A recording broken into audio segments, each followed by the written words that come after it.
Hello, everyone. This is Mrs. Brown tonight, and we're going to be discussing a few things about Chapter 7. Now, Chapter 7 is one of those chapters in All Quiet on the Western Front where things are very quiet. Remember, we talked about the structure of the book alternating between these times of extreme violence and action, and then these more quiet chapters of rest and reflection, and that's what we're going to see in Chapter 7.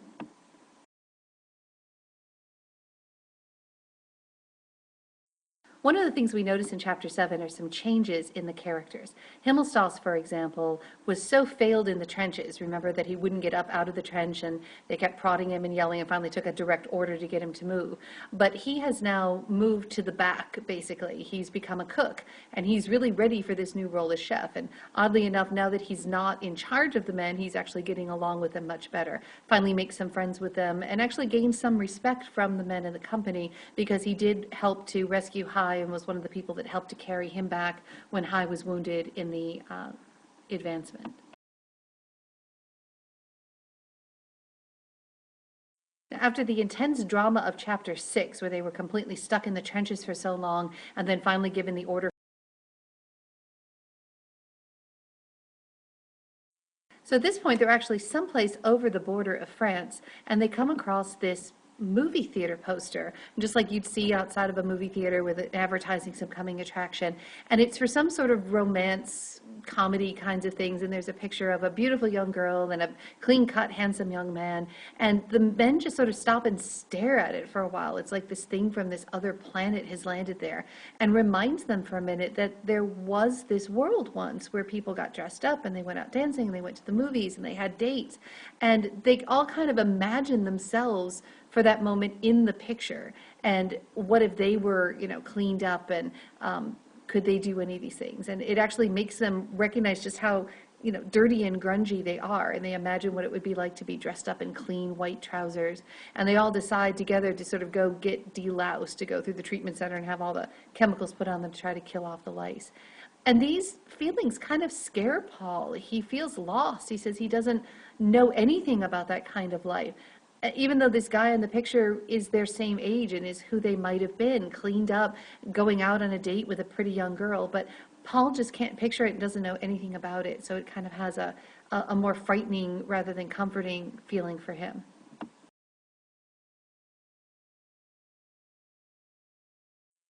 And now we come to the encounter with the French women. These are the women that they spot across the river, and there's 3 of them, of the women, there's 3 of the guys, and the women are starving. Now, we get the first kind of impact of the war on the civilians. So their town and village has been mostly bombed out, the enemy soldiers are arriving, but what the girls see are men with food, and they welcome the men in. And it's not quite a prostitution setup, but basically they're certainly willing to trade romance for the food that the men are offering. And we see the men, stripped down so they can go across the river and carrying everything over on top of their heads so it won't get wet. And then they have this moment of sort of camping out. They're trying to joke back and forth because they don't know a lot of French and the girls don't know a lot of German.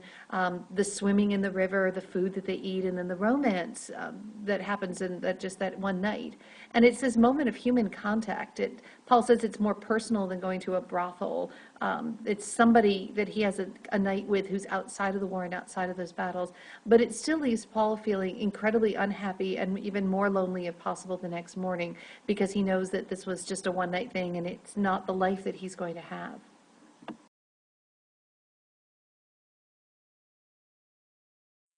And Paul finally gets the chance to do something that he's been dreaming about, imagining, and helping to keep him sane in the darker moments, and that is his chance to go home on leave.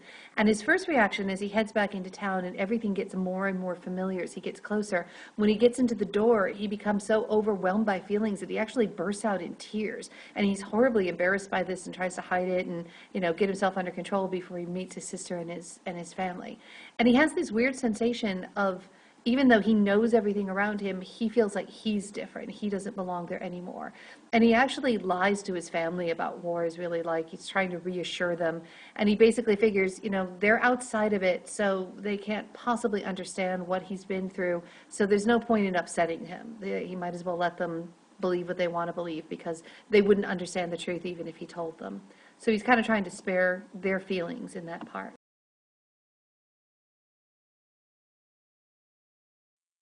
And this chapter, when Paul's at home, also gives us a chance to see how other people are viewing the war. We run into this major who forces Paul to salute because he's in uniform and yells at him, makes him march back.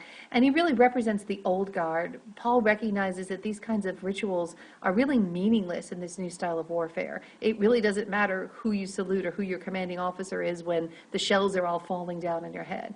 He runs into their teacher, Cantorek, and this was a man he used to be terribly afraid of, if not have great respect for. And this is a great example of that dulce decorum est concept. This is the man that had encouraged the boys to join the war so that they would be, the iron youth, that they are the savior of Germany. And he, really meant well, but Paul knows that he unintentionally misled them. That's not what war was about.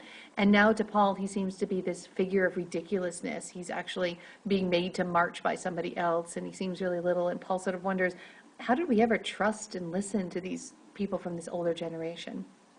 And then we have Paul's father, who still thinks that war is glorious somehow, that his son is this big hero, and he wants Paul to wear his uniform everywhere they go, and he wants to be able to brag about him. And Paul just realizes his father just doesn't get it at all.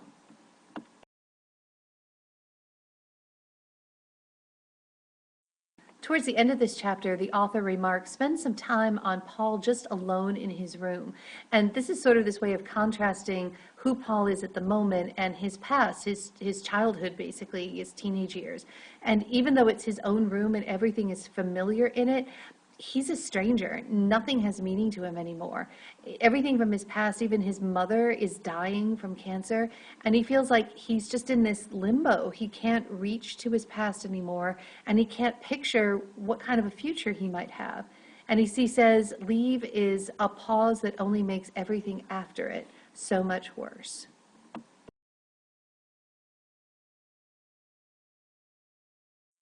Now, Paul does have one more important task he has to do before he can go back, and that is to go and visit Kemerik's mom. Now, Kemerik, remember, was his own school friend and was the very first death that we saw in the novel in that opening chapter. And Paul goes to visit her because he was the last person to talk to the son and to see him. And she is really desperate for some comfort. She wants to know that her son wasn't in pain and that his death had meaning. And Paul lies to her face. He realizes that death is final. It really doesn't matter how you died. There's no glory. There's only death. So why put more people on earth through the pain? And so he lies to Kemerik's mother and says, no, he felt nothing at the end. He looked peaceful. He was surrounded by friends, and tries to spare Kemerik's mother the pain of the truth because he recognizes that it's just meaningless to try and tell her the truth.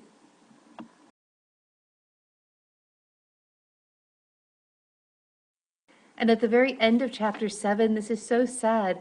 Paul actually regrets going home. He wishes he had never done it. He says, I ought never to have come home on leave.